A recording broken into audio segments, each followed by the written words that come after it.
तुम अपनी स्त्री समझ रहे हो, पत्नी समझ रहे हो, पीछे कौन थी, आगे कौन रूप में जाएगी। वर्तमान में वो जीव स्त्री शरीर प्रारब्ध के अनुसार प्राप्त करके तुम्हारे कर्म के भोग के लिए उपस्थित है। वो अवश्य तुमने अपनी पत्नी मानकर गाढ़ आसक्ति कर ली तो नवीन दुर्गति तैयार हो गई। कौन है वो तुम्हारी, जानते हो? नहीं परिचय, कुछ वर्षों का परिचय और इसे सत्य मान लिया। और जहां वो परिवर्तन नाशवान दृश्य जगत का एक दृश्य शरीर परिवर्तित हुआ, नाशवान शरीर का परिवर्तन प्रतिपल हो रहा है, तुम समझ नहीं पा रहे, पर समझा तब जाता है जब वो मृत्यु को प्राप्त होने का समय आता है। तब समझ तुम्हारी किसी काम की नहीं रहती। मन पछितई है अवसर भी थे, शुद्ध बनितादि जान स्वार्थ रत ना करो नेह सभी थे। स्नेह मत करो, स्नेह प्रभु से करो, प्रभु का भाव रख कर करो। कह रहे कि कास्तव तनया, ये जो तुम्हारे पुत्र रूप में आया है, ये कौन है जानते हो? तुम्हारे कर्म का भोग भोगाने के लिए वही भगवद अंश आया है। ये कुछ समय के लिए आया है। शुभ कर्म तो वो सुख प्रदान करेगा, अशुभ कर्म तो दुख प्रदान करेगा, लेकिन वो तुम्हारा नहीं है। आप उसका परिचय नहीं जानते जो पुत्र रूप में आया हुआ है। स्थिरमति रेतन मृति मनुगणया, तुम्हारी बुद्धि स्थिर नहीं है, इसीलिए तुम समझ नहीं पा रहे कि गणना नहीं कर पा रहे हो कि तुम्हारी एक एक श्वास व्यर्थ में नष्ट हो रही है। आखिरी श्वास अहा किमद्य ना पश्यसि मरणम, क्या तुम देख नहीं पा रहे हो कि तुम्हारी श्वासें कम हो रही, तुम मृत्यु की तरफ जा रहे हो। तुम्हारा शरीर कभी भी अचानक छूट सकता है। ऐसा नहीं कि आप वृद्धावस्था में ही जाकर मरेंगे। तव पर वृंदावन मिहि शरणम, फिर भी तुम वृंदावन का आश्रय वास स्वीकार नहीं करते, सत्संग का अनुसरण नहीं करते, आचरण में नहीं उतारते, निरंतर नाम जप नहीं करते, तो किस भूल में तुम पड़े हो? तुम्हारे पास पत्नी है, पुत्र है, संपत्ति है, इस भूल में, ये तुम्हारी नहीं है। कुछ समय के लिए तुम्हारे प्रारब्धानुसार ये संयोग बना है, बस बिछुड़ जाएगा, इसे तुम रोक नहीं पाओगे। ना अपने शरीर का छूटना, ना अपने सगे संबंधियों के शरीर का छूटना, ये तुम्हारे बस की नहीं कि तुम रोक लो। तो क्या करें? सबको छोड़ दें?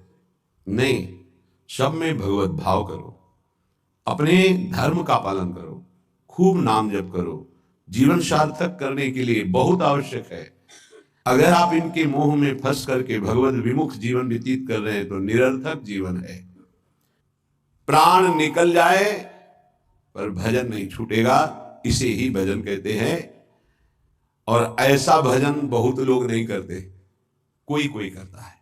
पूज्य बाबा के सब कर सकते हैं, सामर्थ्य सब में है ऐसा भजन करने की, पर वो लगन नहीं है, वो अगन नहीं जगी भगवत साक्षात्कार करने की। इसलिए जहां विपत्ति आई उसमें डूब गए, संपत्ति आई उसमें डूब गए, भोग आए उसमें डूब गए, प्रभु का विस्मरण हो गया। इसका यही कारण है। भजन का तात्पर्य है भजन में गोता लगाना, डूबना। बस चल रहा है मंत्र नाम, उसी के श्रवण में डूबा हुआ उपासक। डूब करके भजन किया जाए तो 6 महीने में भगवत साक्षात्कार कर लिया ध्रुव जी ने। डूब करके गोता लगाया, 6 महीने भजन में भगवान का साक्षात्कार अंतर से प्रभु का होता है। गृहस्थ और विरक्त की चेष्टाएं अलग होती हैं, निवृत्ति परक चेष्टा और प्रवृत्ति परक चेष्टा। बस ये ध्यान रखना है, निवृत्ति परक चेष्टा से कोई भी ऐसी सिद्धि नहीं जो आ न जाए।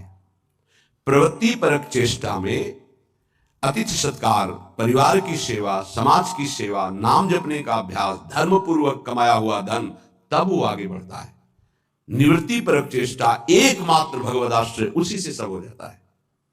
तभी लोगों को लगता है कि संत लोग बड़े धनी हो जाते हैं, उनको लगता है बड़ी चतुराई करते हैं। हमें लगता है कि क्या ये चतुराई आप में नहीं जागृत हो सकती है?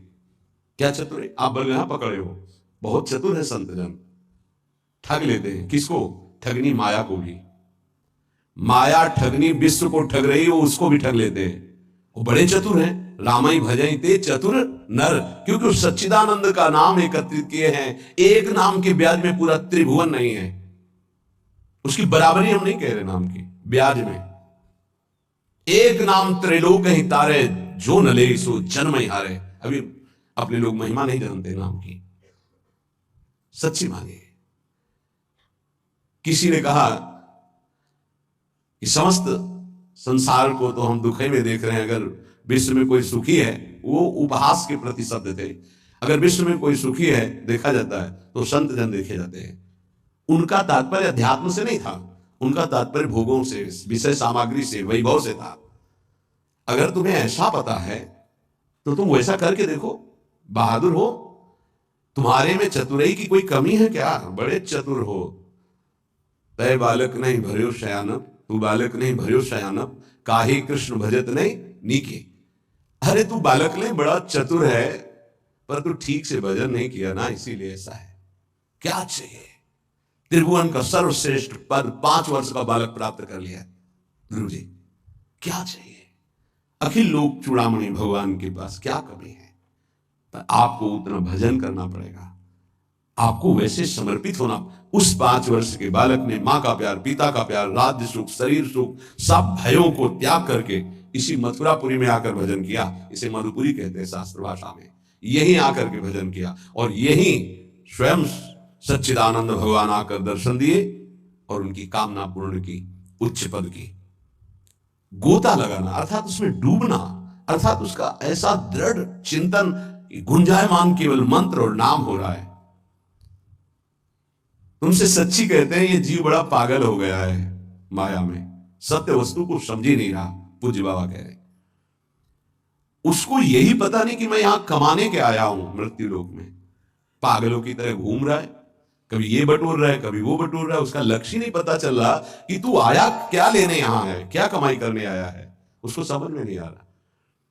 कई बार कहा, ऐसा कमाई और ऐसे देश में कौन रहना पसंद करेगा? किसी भी देश में अगर ऐसी पद्धति हो कि आप यहां आइए, आपको घर, मकान, भोग सामग्री सब मिलेगी, बहुत ध्यान से सुनिए, पर जब आप हमारे देश से जाएंगे तो आपका कपड़ा तक उतरा लिया जाएगा। सब सुविधाएं मिलेगी, जब जाओगे तो कपड़ा तक उतरा लिया जाएगा। अब आप ऐसे देश में रहना पसंद करेंगे? ऐसे देश की कमाई पसंद करेंगे? कोई भी बुद्धिमान नहीं पसंद करेगा। और आप ऐसे ही देश में हैं जिसका नाम मृत्यु लोक है। कपड़ा तो कपड़ा रहा, आपका शरीर भी छीन लिया जाएगा। यहां की, इस देश की कोई भी वस्तु लेकर आप ले जा सकते हैं। अब आप विचार कीजिए, आप कितने बड़े बुद्धिमान हैं और क्या कमा रहे हैं। खास बात है, जब आप अपने देश को यहां से जाएंगे, अपना देश है भगवत देश, और आपके पास जाने का किराया भी नहीं रखा जाएगा और आपकी पोशाक उतार ली जाएगी, तो आपका यहां शरीर भी छीन लिया जाता है, शरीर संबंधी छीन लिए जाते हैं, बैंक बैलेंस छीन लिया जाता है, प्रॉपर्टी छीन ली जाती है। अब आपके पास रहा क्या? पूरे जीवन में जो पाप और पुण्य कर्म किए। पुण्य तो कोई बिरला ही कर पाता है, नहीं पाप ही होते हैं। अगर पुण्य हुआ तो उसे बचा नहीं पाता है, वो 4 लोगों से कह के खाली हो जाता है, पुण्य नष्ट हो जाता है। पुण्य, अगर हमने कुछ पुण्य किया और कह दिया अपनी वाणी से, 4 लोगों के बीच में अपनी प्रशंसा कर ली, तो ताप, पुण्य, साधना ये सब क्षीण होने लगती। हम वृंदावन गए थे, 100 साधुओं का भोजन कराया और फिर ऐसा ऐसा ऐसा, और संत जन कह रहे थे कि ऐसा भोजन तो आज तक हमने नहीं पाया भगत जी, आपने जैसा पवाया। ओ, जो कुछ सुकृत बना था मानो करवाया होगा। ऐसी सेवा भगवत कृपा से अवसर मिलता है, पर वो बार बार कहकर अपने सारे सुकृत नष्ट कर देता। इस देश से बचकर निकल पाना और कुछ कमा के ले जाना, ये केवल भगवत कृपा पात्र से ही हो सकता है। बहुत छल भरा ये देश है मृत्यु लोक। जीव पागलों की तरह पूरा जीवन व्यतीत कर रहा है। मुझे यहां किस लिए भेजा गया, क्या लेके जाऊंगा, ये सोच ही नहीं पा रहा है। गोस्वामी जी ने भी कहा है कि ये जो मन है, ये श्वान की तरह हर जगह पादुका का प्रहार पाता है, पर फिर उसी दरवाजे पे खड़ा हो जाता है। अर्थात निकृष्ट भोगों को भोग कर असंतुष्ट, ग्लानि, दुख, परिणाम में चिंता, भय, शोक, पर फिर वही उन्हीं भोगों को भोगना चाहता है। पागल की तरह भटक रहा है। ये महापुरुष जन जानते हो, दुखी हो कैसा बोलते हैं। तुम समय बर्बाद कर रहे हो, चिंतन करो प्रभु का और कार्य करो संसार का। तो जीवन यापन के लिए शरीर चेष्टा और वस्तु ले जाने के लिए नाम धन कितना बढ़िया उपाय है। राधा राधा राधा।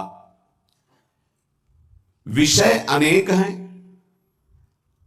और अनंत हैं, कितना भोगोगे? भोगते भोगते मर गए, फिर जन्म हुआ, फिर भोगते भोगते मर जाएंगे, कुछ हाथ नहीं लगेगा। बड़ा विचित्र खेल है, बड़ा विचित्र खेल। भगवान की असीम कृपा है, जिनको भोगों से विरक्ति मिल गई है या जबरदस्ती बचे हुए, बिनु अवसर भयते राजोई, चतुर्थ ब्रह्मचारी का लक्षण है ये। बिनु अवसर, अवसर नहीं मिला, और भयभीत है, इसलिए वो नहीं भोग रहा। तो बिनु अवसर भयते राजोई, ये चौथे में। उत्तम तो उत्तम के बस असमन माही, सफल हुआन पुरुष जगनाई। अपने प्रीतम प्रभु के सिवा स्वप्न में किसी और को नहीं देखता। कितना भोगोगे? अनंत विषय। कल एक भगत बड़ा मस्त, सब हंस रहे थे लेकिन कोई फर्क उसको नहीं था, गंभीर मुद्रा में बैठा। उसने कहा हमने ठाना है, 1.25 घंटा नाम जप करता हूं और बढ़ाऊंगा, सत्संग आपका सुनता हूं, पर 1 लाख सुंदरी स्त्रियां चाहिए मुझे। हमारे तो होश उड़ गए भाई कि ऐसा प्रश्न करता आया, भगवान ने भेजा। पर अपने को सबका आदर और दुलार, मेरी लाडली जो ऐसी हैं, करुणा करुदार, नहीं तो 1 सेकेंड में कि आप कृपया बाहर होइए, यहाँ कोई भगवत चर्चा कीजिए। लेकिन अच्छा पॉइंट ये था कि वो नाम जप करता था और उसके अंदर आशा थी। देखो वासना की कितनी भूख बड़ी हुई, पर वो बहुत गंभीर हो, ऐसा नहीं कि कोई देखने सुनने लायक हो। वो बहुत बड़ी गंभीरता से कह रहा था कि मैं एक लोक प्राप्त करना चाहता हूं, उसका सम्राट बनना चाहता हूं, और 1 लाख सुंदरी स्त्रियां हो। वो नहीं बोल रहा है, उसका भोलापन है, अज्ञान जिसे कहते हैं। वासना इतनी बड़ी हुई कि उसको लग रहा है ऐसा हो गया तो मैं बड़ा सुखी हो जाऊंगा। भागवत में चरित्र है चित्रकेतु राजा का, आप पढ़ करके देख लेना, श्री शुकाचार्य जी वर्णन कर रहे हैं। उनके 1 करोड़ रानियां थी। क्या परिणाम में क्या, जरा देखना, पढ़ना। निराश, हताश, उदास होकर ऋषियों के पैर पकड़कर तब वो अनंत भगवान की उपासना मिली और वो भगवान का साक्षात्कार किया, अनंत शेष भगवान संकर्षण का। और वो बहुत सावधानी का विषय होता है। ऋषियों की कृपा हुई, पद मिला, भगवान संकर्षण ने विमान पे बैठ के भगवान शंकर के पास गए। विमान पे, जहां सनकादि जो है अपने श्री चरणों से नंगे पैर चल कर जाते हैं और प्रणाम करके नीचे बैठ करके सत्संग करते हैं महादेव जी से, वो सब बैठे हुए भी थे। और सीधे विमान से ही गए, विमान में बैठे बैठे, आकाशचारी विमान।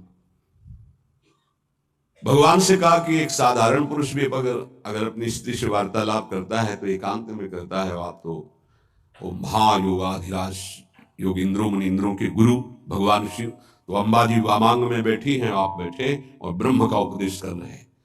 उनका ये क्या हूं?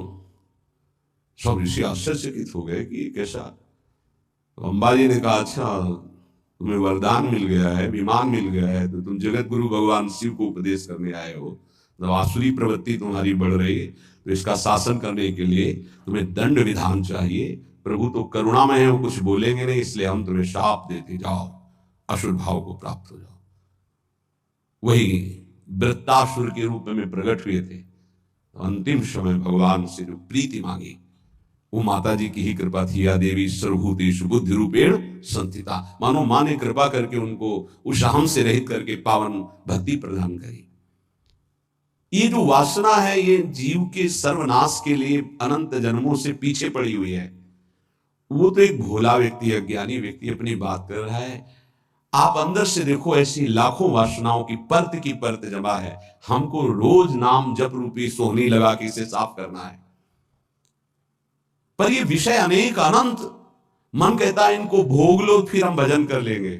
कभी नहीं, तुमसे सत्य कहता हूं, जितना इस मन की बात को मानोगे उतने ही प्रभु से दूरी होती चली जाएगी।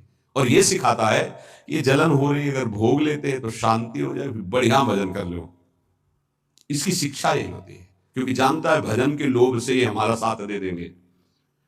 साधक जहां उसको उसकी इंद्री का भोग दिया मन को, बस फिर वो उसको ऐसा फंसा के पटकता है कि भजन कब कहां कैसे हो रहा था सब गायब हो जाता है। और वही भोग चिंतन, वही विषय चिंतन, वस्तु चिंतन, शरीर चिंतन। बहुत सावधान। गौरांगी प्रियाजू के आश्रय के बिना तुम प्रियाजू को नहीं जान सकते, प्रेम को नहीं जान सकते, वृंदावन को नहीं जान सकते। इस महासमुद्र प्रेममयी लीलाओं को नहीं जान सकते, चाहे शास्त्र पढ़ लो, चाहे ब्रह्म ऋषियों का संग कर लो, या चाहे जितनी बड़ी साधना कर लो, उद्धव से ज्यादा कोई ज्ञानी नहीं होगा। वो कह रहे कि वासुदेव ने इशारे से उद्धव को बता दिया कि परम पावन वृंदावन की भूमि में प्रेमियों के संग में ही प्रेम प्रकाशित होता है, विशुद्ध प्रेम। ऐसे गौर आश्रय का दृढ़ अवलंबन लेकर हम वो प्राप्त कर सकते हैं जो किसी साधन सूत्रों से नहीं प्राप्त हो सकता। यह सौभाग्य अपने लोगों को स्वाभाविक प्रियाजू की कृपा से मिल गया कि वो हमारी इष्ट हैं, राधेवेष्टम। वही हमारे इस सत मार्ग के प्रकाश करने वाली है। राधा वल्लभीय, वल्लभीय हमारे यहां वल्लभ है राधा, प्रीतम है राधा, प्राणनाथ है राधा। और मार्ग को ही संप्रदाय कहते हैं, सुदृढ़ मार्ग। जैसे सरकार के द्वारा बना हुआ राजमार्ग, जिसे पहले जीटी रोड कहते थे, अब क्या कहते हैं पता नहीं, जो बहुत है, हाँ हाईवे, जो हम तो गांव की भाषा से जीटी रोड कहते थे। ये वो सुदृढ़ संप्रदाय का मतलब होता है सुदृढ़ मार्ग। बोले कहां जा रहा है? बोले सीधे निकुंज जा रहा है, कहीं मोड़ नहीं है इसमें। राधा वल्लभीय, वल्लभ है जहां की राधा, मेरे प्राणनाथ श्री राधा, श्री श्यामा प्यारी जो। इस मार्ग की प्रकाशक स्थापना करने वाली श्री स्वामी जी, राधेविष्टम संप्रदाय कर्ता आचार्यों, अपने मार्ग का स्वयं उपदेश करने के लिए वही हित सजनी है, दूसरा कोई नहीं। हित सजनी, वही हित प्रेम सखी के रूप में, वही हित प्रेम आचार्य के रूप में, वही हित प्रेम गुरुदेव के रूप में। मंत्रदहा, मंत्र का दान करने वाली श्री किशोरी जू ही है। निज मंत्र स्वयं स्वामिनी जू ने श्री हितजू महाराज को प्रदान किया। मंत्र दाह, मंत्र दाता सदगुरुश्य, परम सदगुरु श्री लालजू महाराज हैं। कृष्ण वंदम जगत गुरु, ऐसे कृष्ण की वंदना करता हूं जो जगत गुरु स्वरूप में विराजमान है। चाहे वेदांत हो, चाहे योग हो, चाहे भक्ति हो, चाहे कर्म योग हो, सबके गुरुदेव श्री कृष्णचंद्र जो हैं। किसी भी संप्रदाय का, किसी भी मार्ग का, किसी भी भाषा का हो, गीता जी का आश्रय लेता ही है। गीता जी श्री जगत गुरु भगवान श्री कृष्ण के श्रीमुख से स्वयं प्रकट हुई है। जैसे वेद श्वासों से, ऐसे वाणी से गीता जी श्री जगत गुरु भगवान की वाणी है गीता जी। कोई ऐसा नहीं है विश्व में जो गीता जी को न मानता हो। गीता जी की व्याख्या उर्दू में, अंग्रेजी में, हिंदी में, संस्कृत में और बहुत बड़े बड़े महापुरुषों ने की, हर संप्रदाय के महापुरुषों ने की। हमारी सदगुरु श्री स्वामिनी जो ऐसी हैं कि ऐसे आचार्यों को भी उपदेश करने वाले जगत गुरु भगवान को शिक्षा प्रदान करती हैं। नवनिवृत्त निकुंज में प्रेम की, विविध की प्रेम विलासों की, वो बाहर के नहीं जान सकते। सच्ची मानिए, ये केवल सखियां जानती है। इसलिए सर्वोपरि जगत गुरु पद में सर्वेश्वरी राशेश्वरी श्री लाडली जो है हमारी। राधेविष्टम संप्रदाय करता आचार्यों मंत्रदा सदगुरुश्च मंत्रो राधा, मंत्र भी स्वयं श्री किशोरी जो है। जो मंत्र है वो स्वयं किशोरी जो है। सच्ची मानिए, ये जो आपको नाम मिला, जो शरणागत मंत्र, जो निज मंत्र, ये स्वयं किशोरी जो है। जिह्वा पे विराजमान मेरी लाडली ही नाम मंत्र के रूप में है। ऐसे प्यार से भजो। तो गौराश्रय, बिना गौराश्रय के लीलाओं में प्रवेश पा सकते हैं। चाहे आप शास्त्रज्ञ हो, चाहे जितने बड़े विद्वान ज्ञानी हो। बिना उद्धव जी से बढ़कर कौन ज्ञानी होगा? उन्होंने वृंदावन की रज को माथे पे चढ़ाया, गोपी जनों की चरण धूलि को, तब जाके उनको श्री कृष्ण प्रेम का परिचय मिला। फिर श्री कृष्ण के प्रेम में जितने भी मत वाले हुए हैं वो सब किशोरी जी के चरणों से प्रेम की भिक्षा मांगी है। किशोरी जी के नख चंद्रमणि का प्रकाश जिन गोपियों को प्रेम की ध्वजा बना दिया, वो हमारी श्री लाडली जो है। श्रीपाद कह रहे, इनके आश्रय के बिना निगूढ़ तत्व इस महाप्रेम समुद्र को आप नहीं जान सकते। जहां प्रेम का प्रादुर्भाव हुआ तो ज्ञान वैराग्य सब अपने आप जागृत हो जाता है। जैसे राजा पधारता है तो फिर उसके मंत्री सामंत सेना के पति वो सब वहां आ जाते हैं। ऐसे ही प्रेम राजा हृदय रूपी सिंहासन पर बैठा कि ज्ञान रूपी उसका मंत्री, वैराग्य रूपी उसका सेनापति, क्योंकि प्रेम की रक्षा वैराग्य से होती है। और प्रेम से जो ज्ञान प्रकट होता है उसी ज्ञान से भगवत तत्व का वास्तविक बोध होता है। आत्मरति जिसे कहते हैं, रति माने प्रेम। आत्म तत्व का बोध उसी को होता है जिसे आत्मरति प्राप्त हो जाती है। चाहे ज्ञान हो, वैराग्य हो या भक्ति दिव्य हो, वो सब प्रेम के पधारने पर होता है, जब हृदय में प्रेम जागृत हो जाता है। पूज्य स्वामी अखंडानंद जी महाराज ने पूज्य बाबा उड़िया बाबा जी से प्रश्न किया कि बहुत लोग भजन करते हैं पर लाभ दिखाई नहीं देता जो लाभ होना चाहिए। तो बाबा कहते हैं कि पहली बात, भजन में निष्ठा होनी चाहिए कि चाहे मर जाऊं, इतना कष्ट आवे पर भजन नहीं छोड़ूंगा, ऐसी निष्ठा नहीं है। किसी बिरले में होती है। नहीं, जहां सामने इंद्रियों के भोग आते हैं भगवान छूट जाते हैं। हम मानते हैं भजन का प्रयास करते हैं, लेकिन जहां सामने भोग आया कि प्रभु भूल गए। आप देख लीजिए, चाहे वो भोजन हो, रसेंद्री का भोग हो या किसी भी इंद्री का भोग हो, उस समय प्रभु को भूल गए और उस भोगानंद को स्वीकार कर लिया तो ऐसे पूरा जन्म व्यतीत होने लगेगा पर आपको भगवत साक्षात्कार नहीं होगा। जो लाभ मिलना वो बहुत दूरी हो जाएगा। जहां कोई दुख आया, विपत्ति आई, भूल गए प्रभु को। सुख आया, संपत्ति आई, भूल गए प्रभु को। मर चाहे जाए हम, किंतु प्यारे का भजन नहीं छोड़ सकते। इसी का नाम भजन है। भजन का स्वरूप क्या? ये चाहे विपत्ति, दुख, मृत्यु से बढ़कर तो कुछ है नहीं। हमारी मृत्यु भी आ जाए तो हम भजन नहीं छोड़ सकते। अब त्रिभुवन की राजलक्ष्मी मिलने पर जो आधे पल के लिए भी प्रभु का विस्मरण नहीं करता उसे भक्त कहा गया है, महाभागवत कहा गया। तो कुछ भी सुख सुविधा मिले उस समय हमें प्रभु का, यही तो कसौटी है कि आप उत्तम से उत्तम आकर्षणकारी भोगों के बीच में लेकिन भगवत विस्मरण नहीं है।